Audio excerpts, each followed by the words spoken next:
Good morning. We will begin in about 5 minutes. Thank you.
caiga. Que no se caiga. When the speaker's close to the Yeah. keep going. Yeah, I know, right? Sorry, sir. Let me see. Let me find where everybody's sitting now. Yes, yes. Let me help you.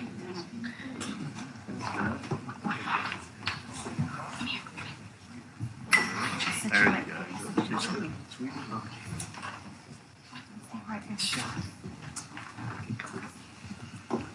Turn around. Just turn around.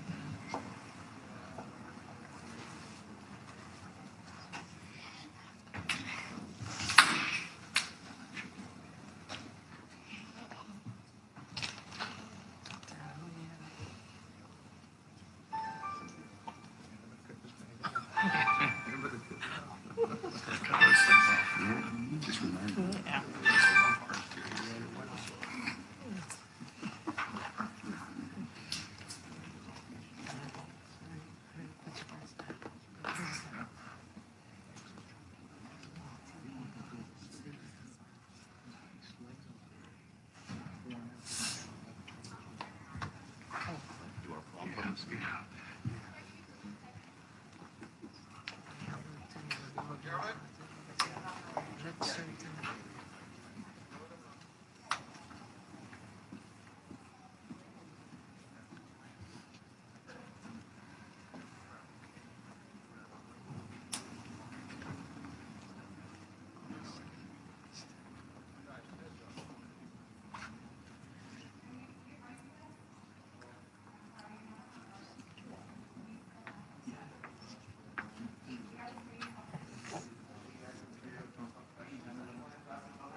They knew who was there, right?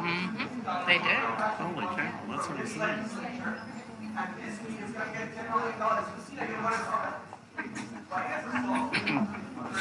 That's all. They knew. Their intel's great.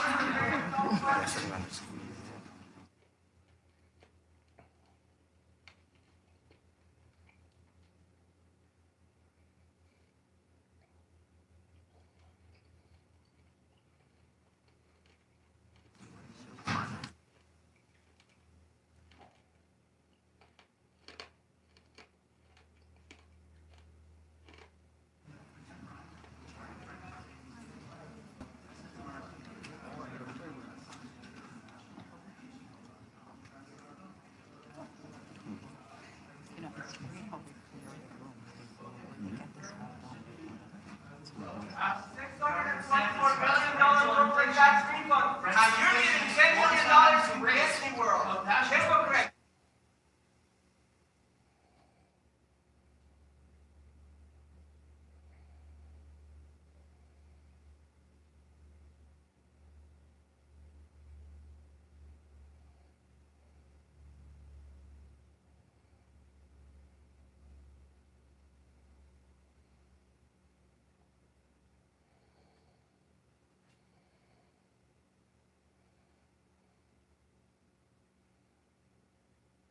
All right, good morning.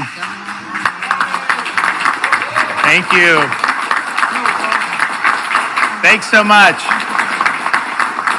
I want to thank Miami-Dade College for hosting us, and please have a seat. We've got a great bill signing that we're going to be able to do today. We appreciate Miami-Dade College for doing things like expanding workforce education opportunities while keeping higher education affordable. That's something that's very, very important. But they also have great initiatives for former foster children, and we're going to be talking about foster children and what we can do for foster parents. And I think we're doing more than probably we've ever done with the bill that we're going to sign today. And this college specifically specifically provide students in the foster care system with a coach to help them transition to independent life. And so that's making a meaningful difference, and we thank you for doing it. We're joined here by a lot of great dignitaries. We have our Lieutenant Governor, Jeanette Nunez, with us. We have Wilton Simpson, the President of the Florida Senate, who was really a leader in spearheading these initiatives. We have our great Department of Children and Family Secretary, Siobhan Harris, is here. You know, we did an essay contest for Black History Month where students could earn scholarships, and like a lot of them chose to write about Siobhan. Like they didn't write about any other secretary, it was all Siobhan. So she's doing a great job. We also have Senators Manny Diaz, Eliana Garcia, Ana Maria Rodriguez. We appreciate the great job they're doing. And then Representatives Bush, Alupis, Barrero, and Fabricio. Thank you for what you're doing. We also have Dr. Malu Harris, Provost with Miami-Dade College, who's going to speak. Miss Charlene Lawson, a foster parent for more than 30 years, is with us. And Mr. DeMarco Mott, a former foster youth and now advocate. Before we talk about today's bill signings, I think it's important to point out that we had the worst inflation report that this country has had in 40 years in March. It keeps going up every month. You know, you go back last year, they said inflation wasn't a worry, even though a lot of us were saying that this was going to be a problem. When you're printing trillions and trillions of dollars, the idea that you can just do that infinitum without there being any consequences was completely foolhardy. And so now what you're seeing, 8.5%. But understand, that is understating what we're seeing for the average family. Because if you look underneath how they calculate that 8%, 8.5%, all the things that really matter are going up significantly more than that. I mean, look, gasoline up about 50% over the last year plus. Used cars up 35%. To be able to get a used car. Gas utilities up 22%, meat and poultry up 14%, electricity up 11%. So the staples that people need to just live a basic life are going up much higher than 8.5%. And of course, energy, as you see, is driving a lot of this. And so my view would be, we have abundant resources in this country, and yet they've constricted that over the last year. You need to unleash that. If you did that, that would make an immediate impact, and I think would be something that would at least portend relief for people. But as it stands now, you know, that energy sector is going to continue to drive these numbers. Obviously, the monetary and fiscal policy, you know, this is baked in the cake, what's going on. This is the absolute consequence of that. But the question is, what can you do to really help mitigate? And doing better on energy is the number one thing that we could do, and yet they refuse to do it. And so I just look at gas. I mean, you know, over $4 a gallon, and it's not gone down. They said it was going to go down because they released from the Strategic Petroleum Reserve. That's like a rounding error for the world energy market to do that. So the only thing that would make sense, I think about what they say about, hey, you can get oil from Maduro and somehow that doesn't do anything with global war. But if we do our own energy here, that's somehow bad. That doesn't make any sense at all. So let's get real here, because, you know, we have a lot of opportunities in Florida. We're proud of making sure we kept the state open. You obviously see a lot of boom, what's going on in Miami. But, you know, if someone increases their income by 8%, but then everything they have to do to live is up 15 or 16%, then you haven't really had a pay increase, you've had a pay cut. So this is affecting people across the board, really at all different income levels, but particularly people, you know, who are in our working classes. And so I think I don't think this is clearly the end of it. I think it's continued to accelerate, and we do need relief. And so I would highly recommend that the federal government get with that. Now, on some happier news, we are here today to do even more to support children in the state of Florida. Yesterday, I had the pleasure of being in Tampa. We were at the Tampa Bay Bucks training facility, and we signed a really landmark fatherhood bill that is going to provide a number of supports to promote fatherhood in the state of Florida. We had Coach Tony Dungy, who's had an organization for a long time called All Pro Dads. Organizations like Coach Dungy are now going to be able to apply to get grants from our fatherhood initiative to be able to make sure that we have fathers in the home. And, you know, I was thinking about And I had two of my little ones there. I had Madison, who's 5 now, and Mamie. It was actually Mamie's debut at doing any of these press conferences. Madison's a pro at it now, but that's that. So we brought it, and I was thinking that, prior to us having kids, my wife and I, when we were married, we had a lot of fun. It was like we were young, newlywed. If we wanted to go out to dinner, you just go out to dinner. If you want to decide, go someplace on the weekend, just hop in the car and do it. You really did that. You had freedom to do what you want. And then once you have the kids, all of a sudden, it's not so easy to do all that stuff. You can't just go out to dinner. Certainly all 3 of them, we cannot do that. That would be very difficult for us. You can't just go take a trip. You have a lot of responsibilities, and fatherhood and parenting as a whole, it requires you to take a lot of responsibility. But I look back at the times that we had prior to our kids, as much fun as we had, and as all the stuff we were doing, I would not trade going back to that for the world. The responsibilities that you have as a parent, you are making a difference in the lives of your kids by being present. They are looking up to you. They look up particularly to their mothers, but these fathers need to be present. They look up to you. And so that is the most important role that you can play. And I just am somebody that I could not even fathom what life was like without being a parent. It would not be the same. And so we want to encourage that, particularly to have fathers involved. You see the statistics. When a kid does not have a father present in the home, the chance that they are going to drop out of school, get involved, trouble with the law, commit suicide, almost every negative indicator goes up dramatically when you don't have a father present in the home. And so we are really proud of being able to do our fatherhood initiative and signing that piece of legislation into law. I think it will make a huge difference.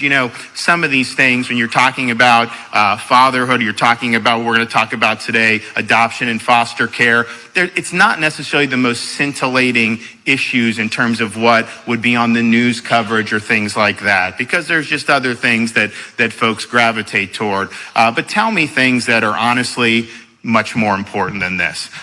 This is really where the rubber meets the road. And so, this has been something that we've had a big commitment to since I became governor, particularly our First Lady, who has really dived headfirst into this. She's had Hope for Healing. She's had a lot of initiatives that really look to promote foster care and adoption. And so since I became governor, we now have, in 2019, we now have 4,000 more licensed parents than we did just in 2019. And so that's really good progress. We also continue to fight to protect our most vulnerable children through DCF and Guardian Ad Litem, who can provide advocacy for these kids. But the result has been, of the 10 most populous states, Florida is number 2 amongst those states for both the percentage of children who are placed with relatives and the shortest time in foster care before adoption. And these are not easy things to do, and so we really appreciate what's been done. However, we knew that there was more that needed to be done. And so this legislative session, thanks to the First Lady, thanks to Senator Simpson, thanks to the leaders in the House, we were able to get across the finish line Senate Bill 7034. And this really is, you can have lip service and talk about adoption and foster care, but are you going to actually put the money where your mouth is? Are you actually going to deliver policy that's going to show that commitment is real? And the signing of this bill, which we will do momentarily, should leave no doubt in the minds of anybody in the state of Florida that this state stands committed to the proposition that every life counts. All these kids deserve an opportunity, and we're going to do what we can to make sure that their dreams and hopes and aspirations can become a reality in a loving home. And so today, the bill that I'll sign does really 3 main things. One, it includes $19 million to bring the monthly stipend for relatives or family friends who foster a child to the same level as other foster parents.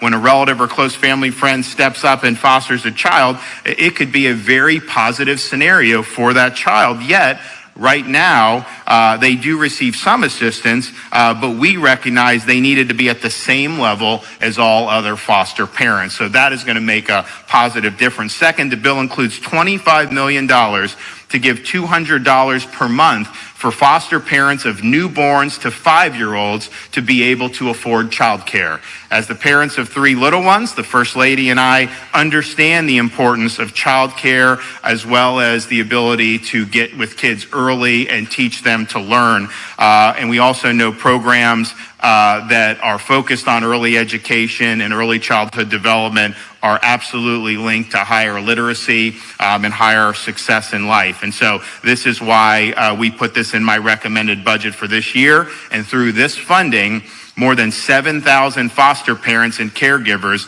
will receive this subsidy for the children that are in their care. And that's going to make a big difference, quite frankly, just from a feasibility perspective. You know, foster parents have to work to put food on the table like anybody else. This will help them in that regard. And then finally, the bill expands the ability for foster children to receive tuition and fee waivers at Florida colleges, universities, and workforce education programs. We are proud of state colleges like right here in Miami-Dade College, what it's meant to people in this community. We're proud to have the #1 ranked public university system in the United States for 5 years in a row, according to U.S. News and World Report. You know, the fee and tuition waiver is important. I will say we don't let them raise tuition, so it's actually affordable for Florida residents, which I think is important. I mean, you could get the best education in the world. You're $150,000 in debt. That's not the way you want to start out your professional life. And so we're proud of that. At the same time, this bill removes red tape and expands the number of students that are eligible for fee and tuition waivers. So yeah, it's big.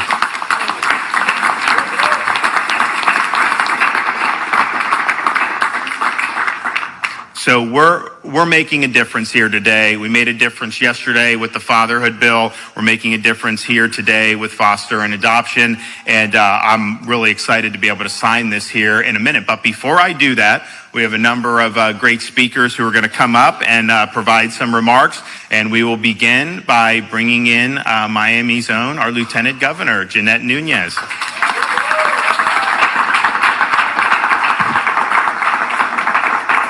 Well, good morning. Thank you, Governor, and thank you to all of our elected officials that are here. But more importantly, those of you in the audience that have dedicated your lives to helping our children, our youth, our future. It really is an honor to be here in my hometown at Miami-Dade College, the largest college in the country with an enrollment of more than 120,000 students.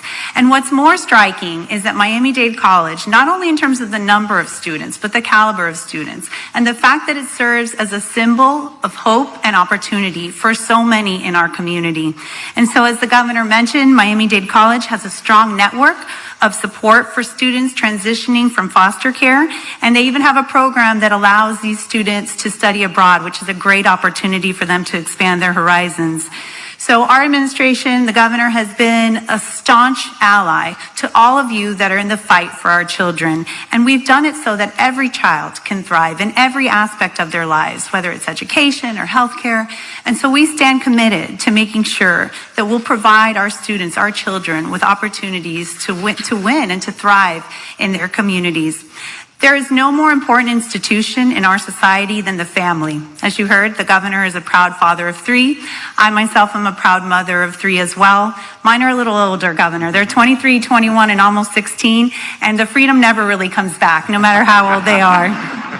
But that being said, sadly though, through no fault of their own, some children face child abuse and neglect in their homes.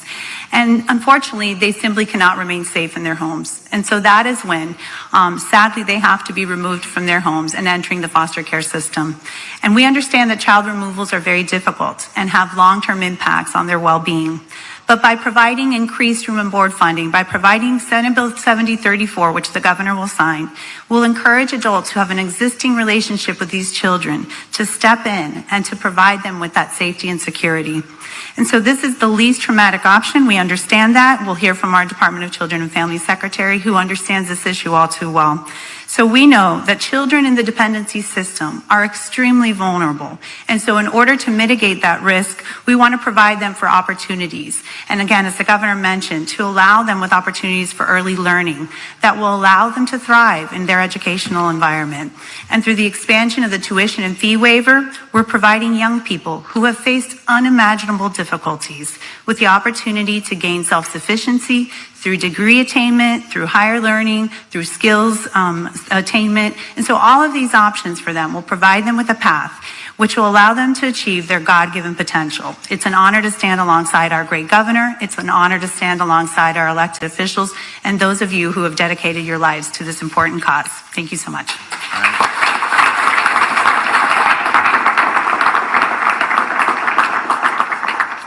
Okay, President of the Florida Senate, Wilton Simpson.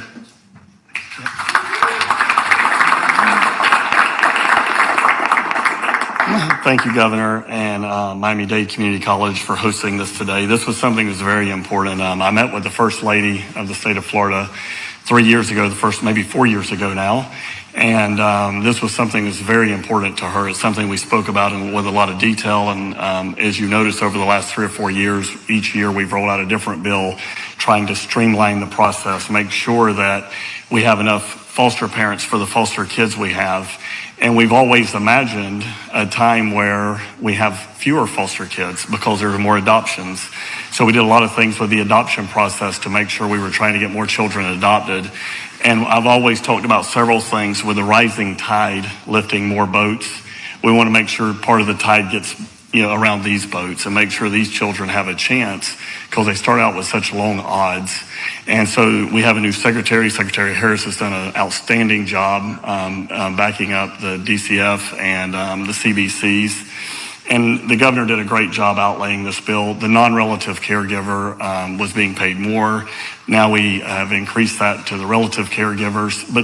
So we're looking at it from a holistic perspective and thinking that now these children, all of these children will be able to have a tuition waiver to go to college of their choice or university. And it's something that was important to make sure if we can take care of this most vulnerable, think of how many other problems in our society we may solve, right? With the DCF, with DOC and other corrections that we have to go through generally when there's not a father in the home or you have a tragedy where you have to foster a child.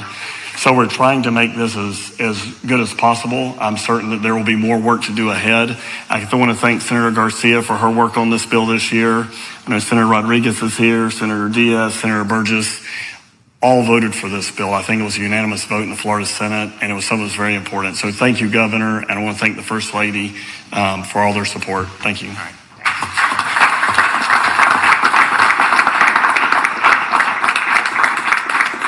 Okay, DCF Secretary Siobhan Harris.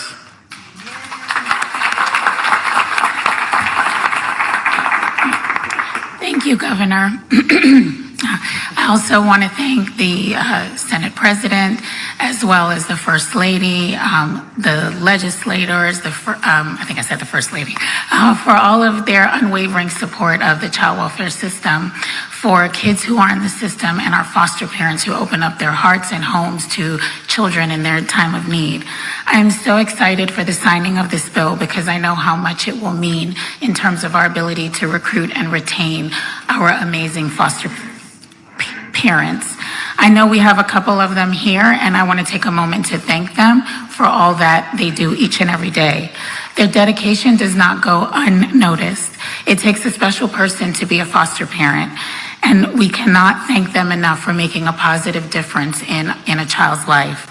It is incredibly important to the department that our foster parents have the resources needed to be successful for the children in their care, and that potential foster parents know that there are resources available in their time of need.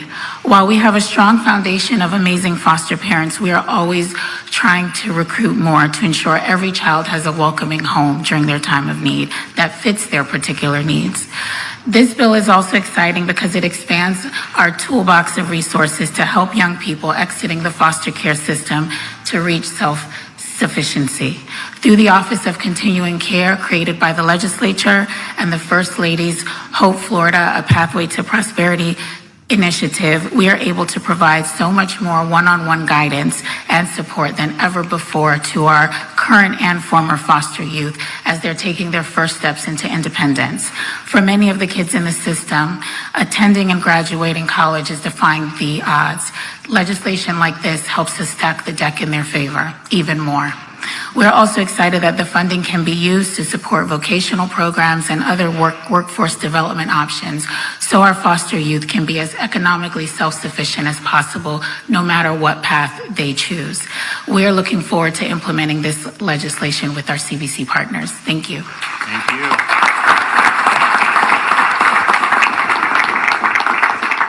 you. Okay, Dr. Harrison. Thank you, Governor, Lieutenant Governor, elected officials, Trustee Alonso, friends and colleagues. On behalf of College President Madeline Pumariega, welcome to Miami-Dade College.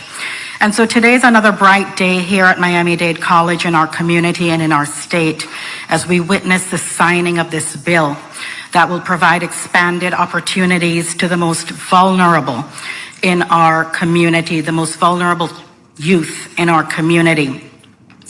And it is with great pride that I say that Miami-Dade College is the largest college campus-based program for students who have aged out of foster care and are seeking a college education, a credential, to uplift themselves and their families toward dependence and independence and contributions to the community. Foster care students and those who have aged out belong at Miami-Dade College.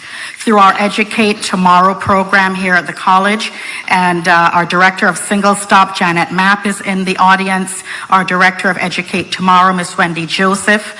These two ladies, stand up very quickly for me, please, are doing God's work here at Miami-Dade College.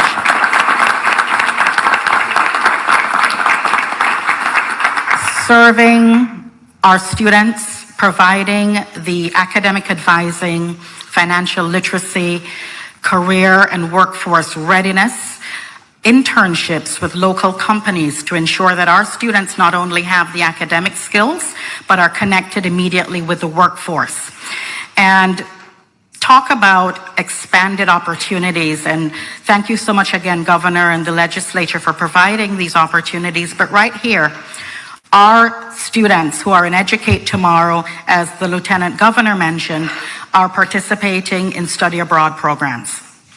And today, I'd like to introduce one of those students to you who is truly a shining star, and her name is Claudia Grenet. Claudia, just step up for a moment, please.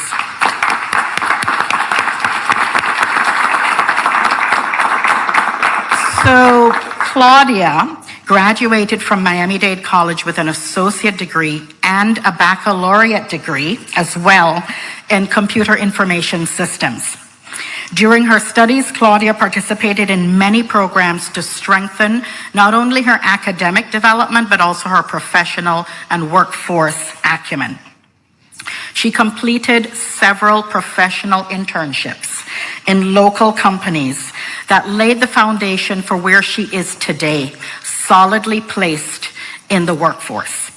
Talk about purpose and passion. Claudia traveled to Ecuador. She was one of our scholars that participated in a study abroad experience. And she distinguished herself by pitching a winning proposal to the Aspen Institute that then evolved into Miami-Dade College's Changemaker Peer Mentor Program. Claudia, thank you so much for that. A true example of what it means to be a lifelong learner, Claudia is currently pursuing a master's degree in computer engineering and a college credit certificate right here at Miami-Dade College. She came back to her alma mater for this, in network security. She's employed full-time as an app coordinator. Claudia founded a nonprofit organization. It's called STEM Access for Girls, and she's giving back. She received and she's giving back, lifting up young girls in under-resourced communities and really providing and paving a pathway to the workforce for these students. As I close, I again convey many, many thanks to our governor, lieutenant governor, the legislators here today, and all in our community who serve our most precious resource, our youth. Thank you very much.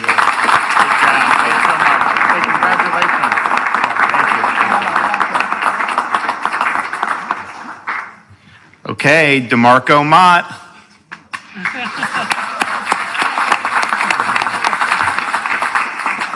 Good morning. I think the governor and lieutenant governor scare me away from having kids, and I'm young, so.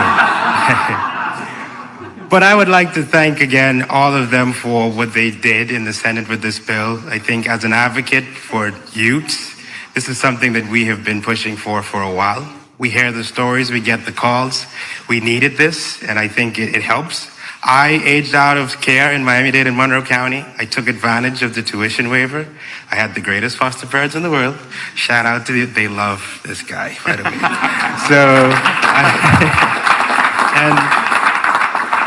I received those services that they speak of at Miami-Dade College from Educate Tomorrow. I was at Kendall campus. That was my first experience in college. It was the foundation to my success, like I always said. Wendy is definitely doing God's work. I remember when I met her, I was fresh in foster care. I was like, how am I going to live with these strangers? I don't know who they are. And Wendy made sure I was able to get in college, get in the door, and she made it a lot easier. But that's not all. After that period, I am now serving on the board of directors for Educate Tomorrow. And we are definitely excited to hear this news from the governor's office that we have some more money so we can go ahead and do some more God's work. So I wanted to say thank you all very much. I mean, it's definitely exciting to know that we can do a lot more. The community has rallied around doing the job with what we have. And now when we see that the policymakers are listening, they're sending us the money, we can now go ahead and do more good work. And I'm very happy. Whatever we're able to invest in our children now, we get that reward in our society later. And that joys my heart. And I thank you all very much for being here and for signing this bill. Thank you. All right, good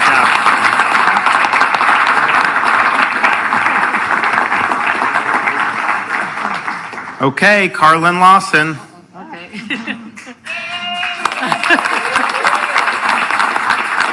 Thank you, Governor. My name is Carlene Lawson. I've been a foster parent for 30 years plus, and I've raised about a good 75 to 80 kids to come through my home. I adopted 5 kids, and it has been a tremendous experience of my life. I did the medical children, I did the regular kids, I did the independent kids, I did like so many kids, and I am just so happy to be here for the kids. I am so happy. I am so thankful for what the governor and everybody else, because I don't know everybody's name, are doing for our children. I mean, I am such a happy parent for the things that the kids that come through my home and my life has achieved. And I am still so happy too, because a lot of them, they come back. Like, I mean, I only adopted 5, but I've had like 75 to 80, and all of them are calling me mom. And so I'm a proud parent to be in this system. I am so grateful for what I do to give back to the system, to help the children. My daughter, Tiana, that stands here today, she's 18, and she is doing so tremendously from the time that when she was a baby. And I am so proud of her. She has become such a tremendous young lady. And all the rest of my kids, thank you for what we're doing for the children. And I am so grateful for this law that is going to be passed for them. Thank you. Good job. All right.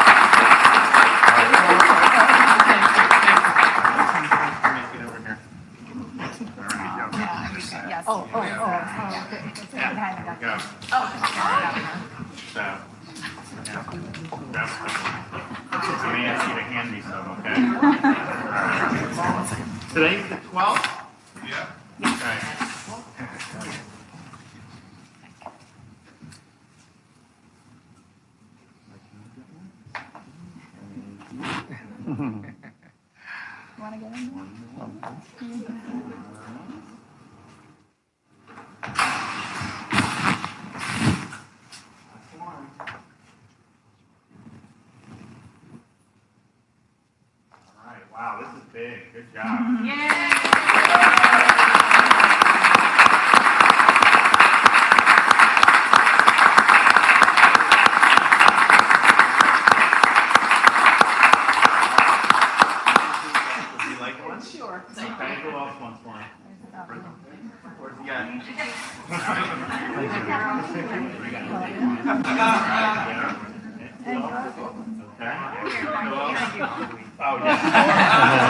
Anyone else?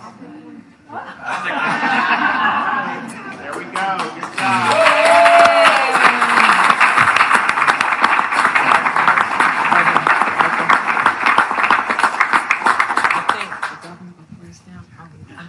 Well, great job, everybody. Thanks so much. We really appreciate it, and we're excited. I mean, this is important issue.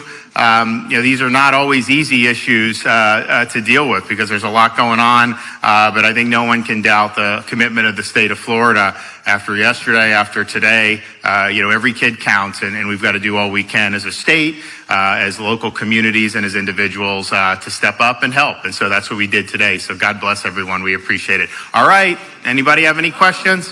Yes.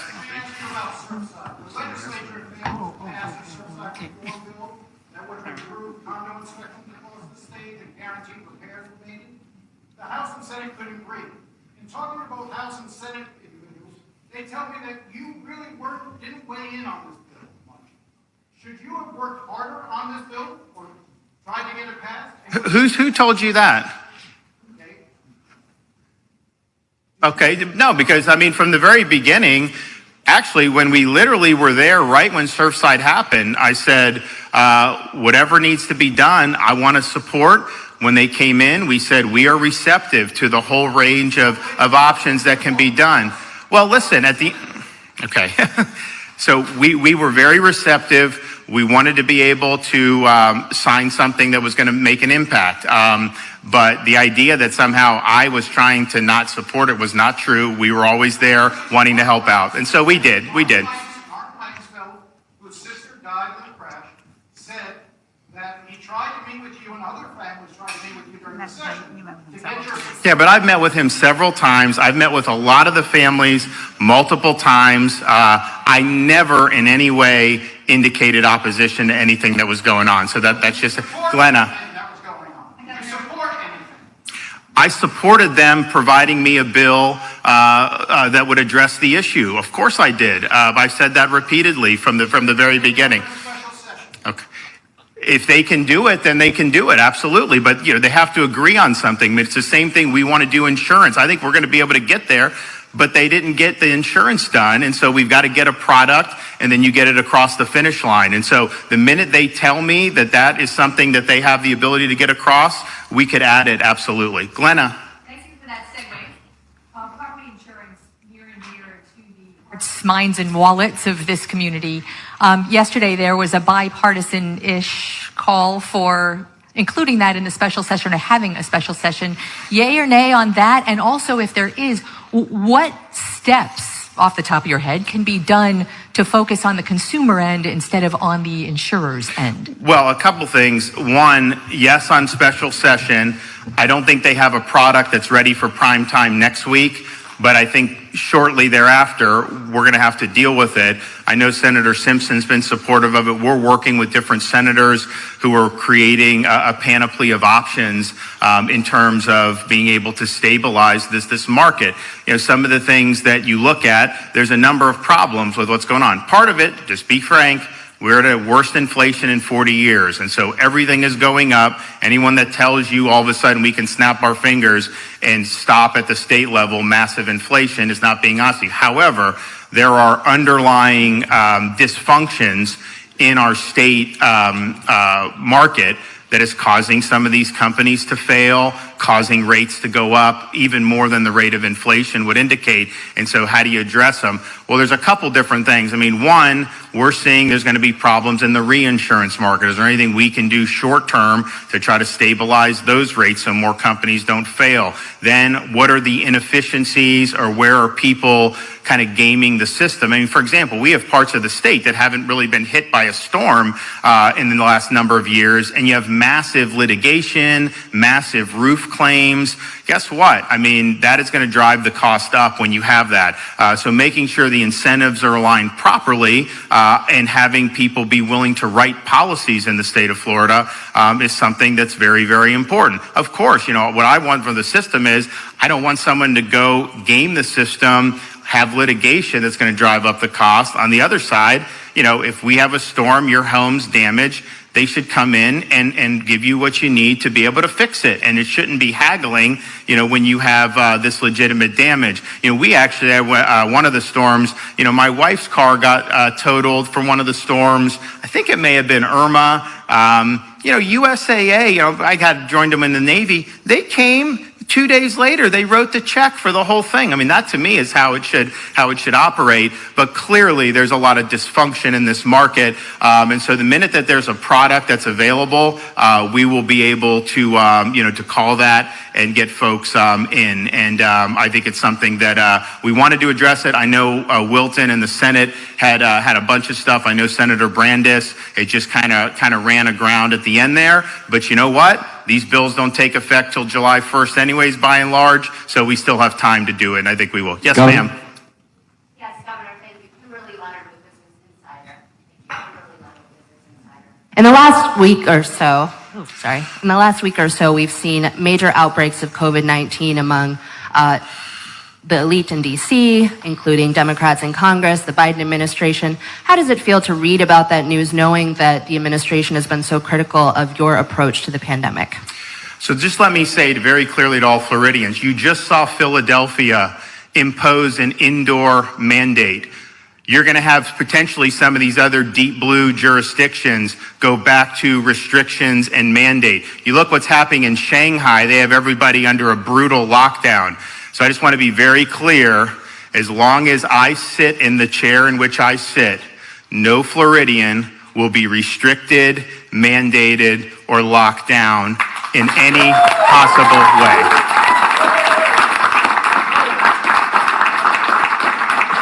And so when you see some of these folks who want to impose that, and let's just be clear, you look over the last 2 years, there's a cottage industry that was developed of lockdown politicians and media personalities who would either impose or support lockdown policies in their jurisdictions or advocated on their TV shows, criticize Florida mercilessly, and then the first chance they get to get out from under the yoke of those bad policies, you see them in Miami or Palm Beach or all these other places. And if I had $1 for every lockdown politician that escaped their own policies to come to our free state, I would be set for life. That's just the fact. Now, some people will say, oh, they're hypocrites, all this stuff. Yeah, they are, but that's not the issue.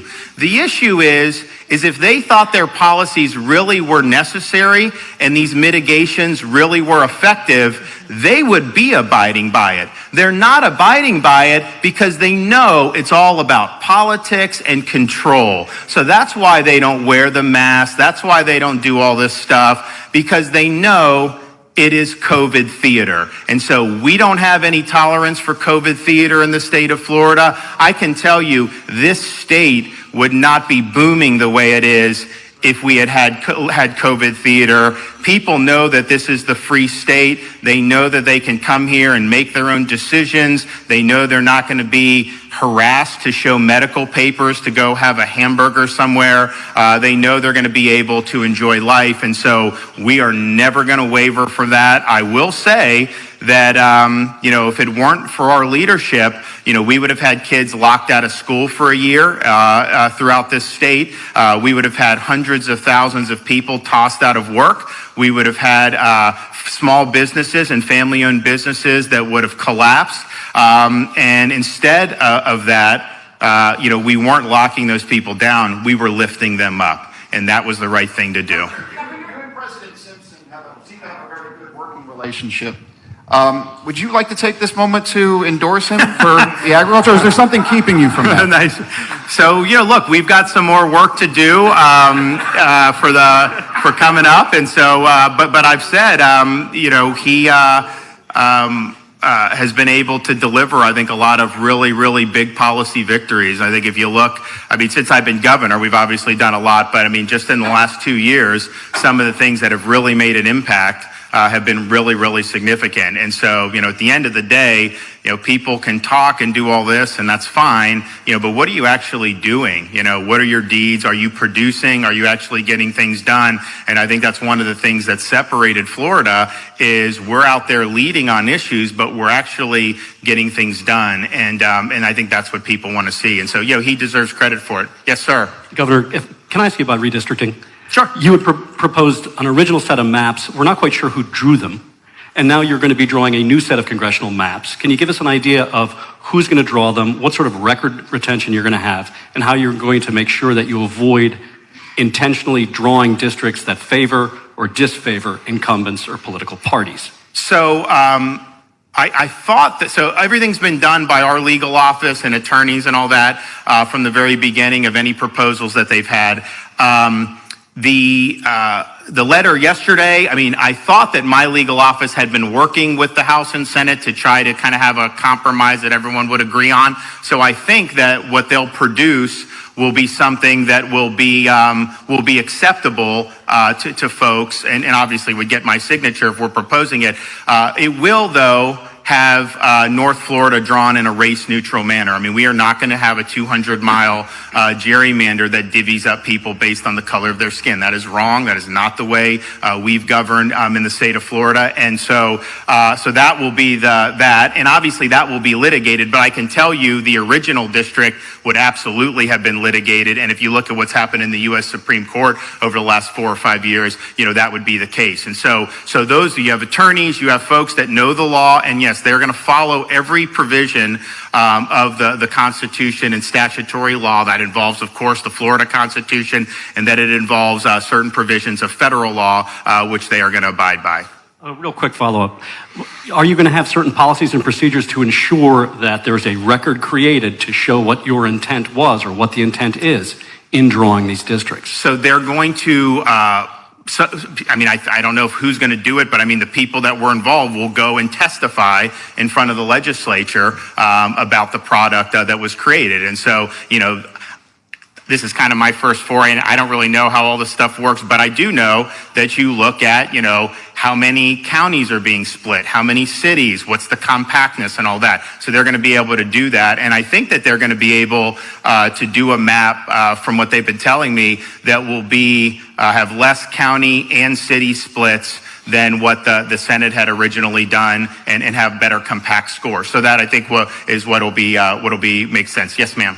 Governor, I just wanted to ask on redistricting as well. Do you consider the legislative map to also be unconstitutional, considering it was created with the same legal framework as the congressional map? So here's what I think. I think if you remember that, there was an agreement amongst all parties, and I was in Congress at the time, so they changed my district, but there was an agreement that the Florida Constitution required racial gerrymandering. And so no one really raised the issue of, wait a minute, you have a 200-mile district that's going in and out and separating on that basis. Is that consistent with the federal Constitution? That issue was never raised. What's happened since then?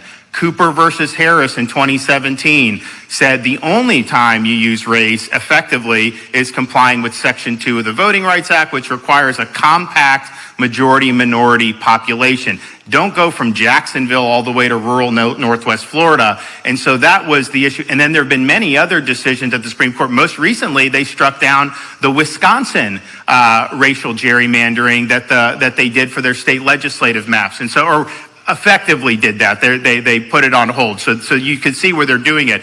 So yes, I think if someone brought a lawsuit in, say, 2019, challenging that as an illicit racial gerrymander, I do think it would have succeeded. At the same time, when you're doing this redistricting stuff, when you're already towards the end of the decade, is a private plaintiff going to want to sink hundreds of thousands of dollars into making a legal challenge that may not even make a difference given that new maps were coming? But it was never challenged on those grounds, and there has never been a district of that length and that shape that has been justifiable under the federal Constitution. They have never upheld it based on using race. The only time the crazy districts get upheld is when they're upheld on the basis of partisan gerrymandering, which the court said is not justiciable under the federal Constitution. Well, guess what? You're not allowed to partisan gerrymander under Florida's Constitution. So the only thing you could be doing is using racial gerrymandering. Do you also consider the legislative map to be unconstitutional since it was created with the same legal framework of the map that you say? Yeah, but there was never a district in those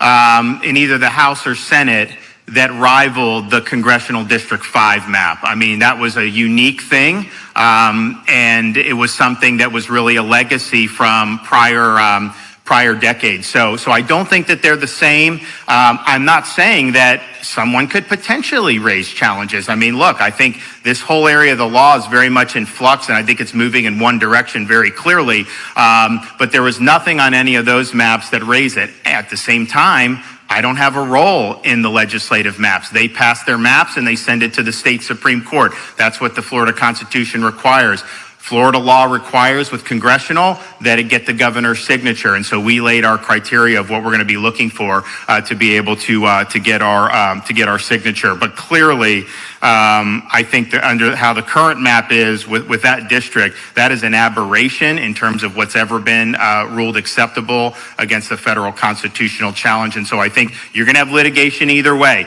If you had kept that in place, you'd get litigation from one side. If you take it out, you'll get litigation from the other. But I think the odds are higher that a map that is race neutral there will be approved. And I think it's more likely that one that did that kind of drawing, intentional drawing, would be ruled to violate the 14th Amendment. Okay, thanks everybody. God bless.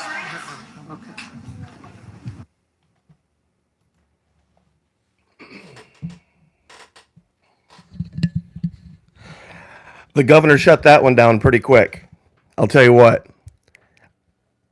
I can't remember a leader of any state or this country being able to speak that detailed and that intelligently off the cuff about random questions across the gamut. Anybody who has been with my lives covering the governor for the last year or a little bit more, no matter what the subject has been, going all the way back to the beginning of 2020 and the scamdemic, everything else that we have done, the governor has been able to speak intelligently and clearly and coherently about any random question thrown at him.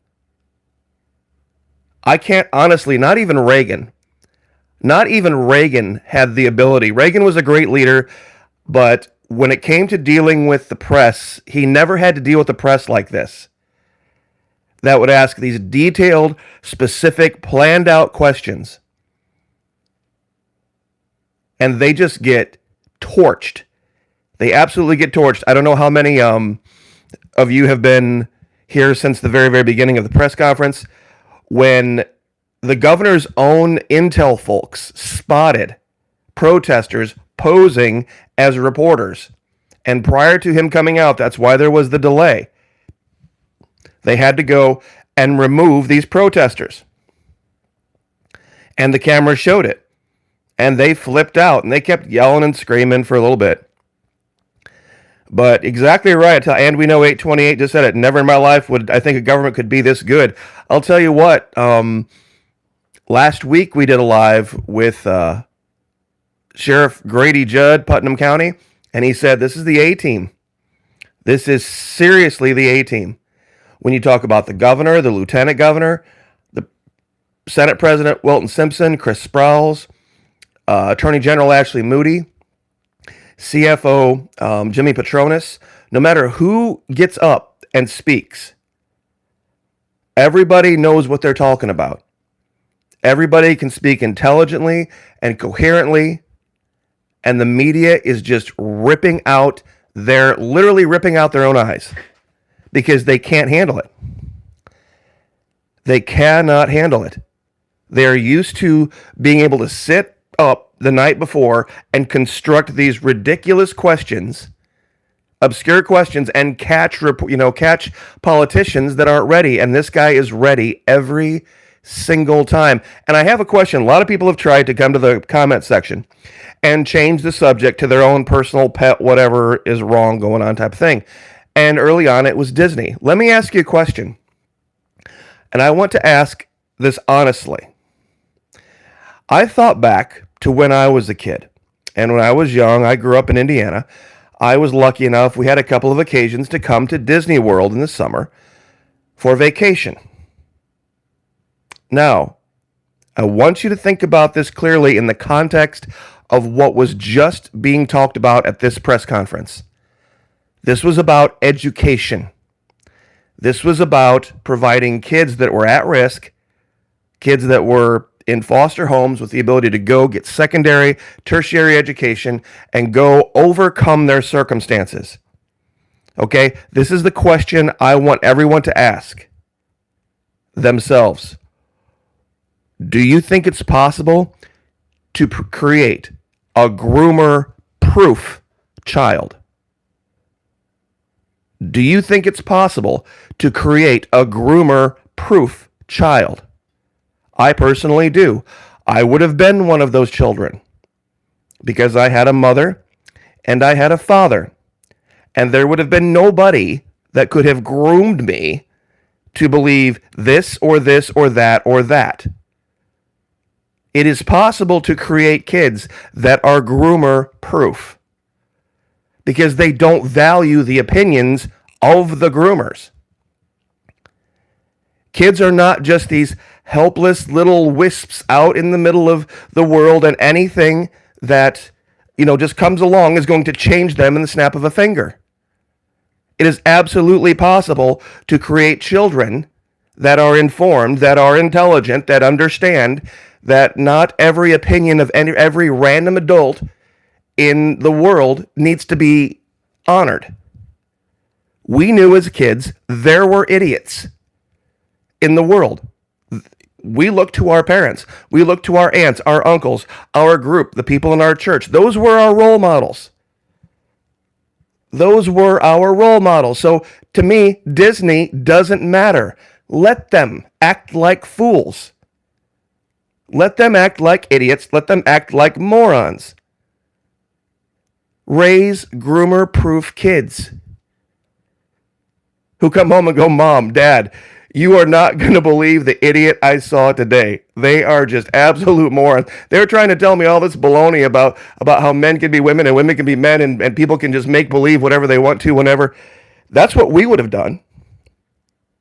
We would have laughed our head off at somebody saying, I watched a video of a guy saying that when a baby is delivered in the hospital, that the doctor guesses what the gender of the baby is. Yes, that's right. The doctor guesses what the gender of the baby is. And if the doctor has guessed right, then that baby is called cisgendered.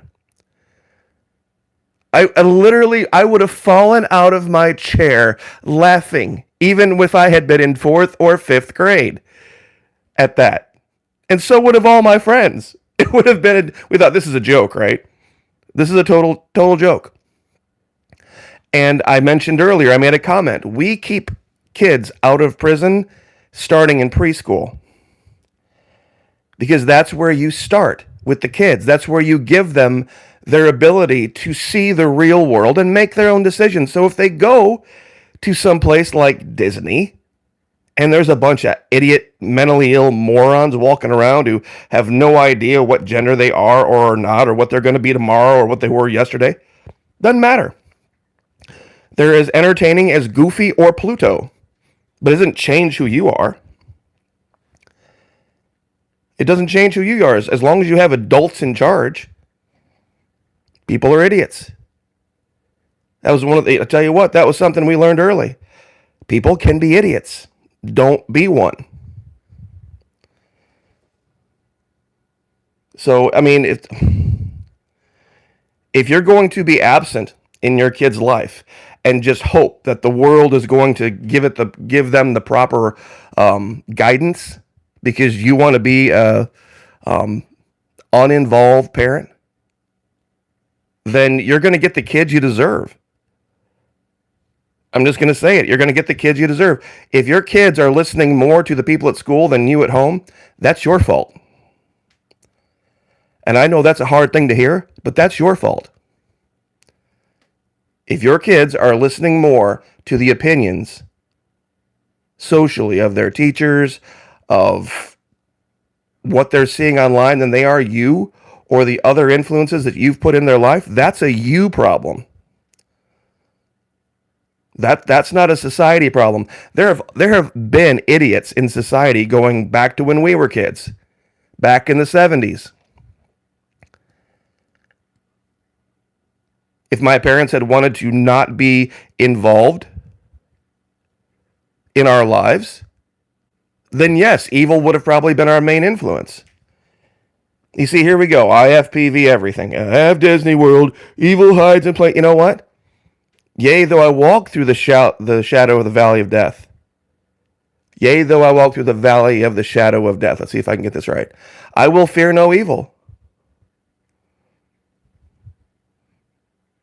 Both parents working these days, so yes, your kid will grow up kind of... No. You see, Morales? No. You're absolutely wrong about that. If your kid grows up twisted, that's because you're lazy. I knew kids that were latchkey kids in school way back in the 70s and 80s. And they're not a bunch of sick twists right now. They're business leaders. They went to college. They have jobs, and they raise their kids. I knew plenty of kids back in the 70s and 80s that had both mom and dad working. It's about mom and dad coming home and not disappearing themselves onto their smartphones, onto their tablets, and disappearing into whatever. It's about priorities. It's about priorities. If you're going to be someone who says, well, you know, I have all these reasons to not be an attentive parent, then yeah, you're going to make excuses, and then guess what's going to happen? Your kids are going to make excuses. Your kids are going to see you make excuses, so therefore they're going to make excuses. And like the governor said, they can't go out to eat. Even the governor said, me and my wife, we can't go out to eat. We couldn't do it. We couldn't do it with the age of kids we have right now. Actually, Morales, mine are 28 and 26. And we were both on active duty Army at the time when they were little. Morales. So don't talk to me about time management. We were both active duty Army at the time. Never said it was easy. Never said it was easy. It's just uncomplicated. It's just uncomplicated.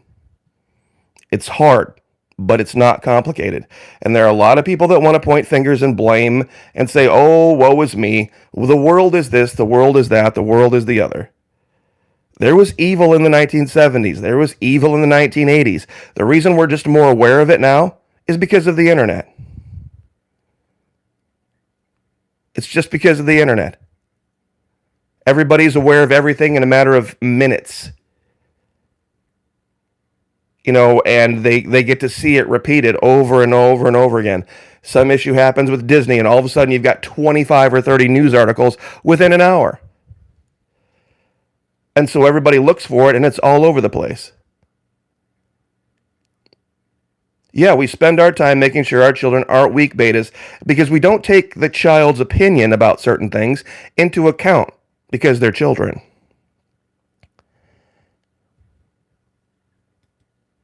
Yeah, and I tell you what, my parents had challenges too.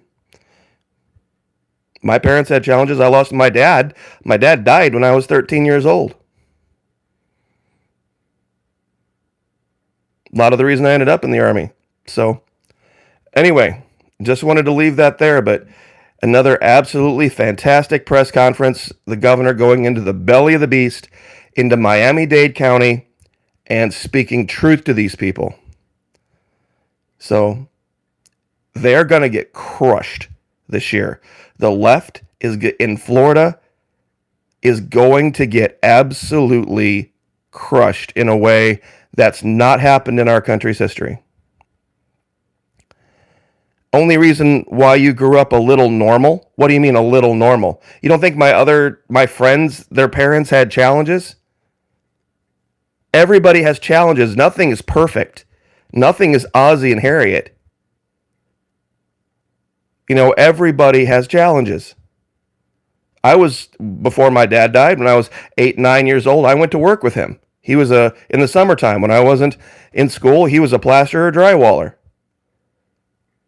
And that's what I would go do in the summertime. It was hard work. Plaster and drywall and hanging sheetrock and all that kind of stuff. You know, and I had friends that did the same thing. But I also had friends that sat home and didn't do a lot. And, you know, sometimes that freedom, you know, idle hands are the devil's workshop. And they got into a lot more trouble than I did. But there was always a range. There was always a range of things. So, yeah, what is really normal? I mean, the idea is that you're just involved and you're real, but making this excuse about Disney is a bunch of bullshit. If your kids are that impressionable, you probably shouldn't be taking them to Disney. If your kids are that impressionable and you're worried about a 2-week vacation in Disney because of what some random person might say or what they might see, you know, that just means your kids are probably not going to be the types that are going to be successful. And that's on you. So, anyway, I'm just going to leave that there. That's my opinion. Groomer proof your kids. Groomer proof your kids. And just let it be. So, God bless. Have a great week. I got a video coming up later that's showing that the whole story of global warming is falling apart. The whole story of climate change, man-made climate change, it's falling apart. And they're starting to report it because they're starting to see other planets in our solar system having the same problem we are, but they don't have SUVs. So that's what our video today is going to be about. So we'll leave it there. God bless. Like, share, subscribe. Have a great week, and we will talk to you next time.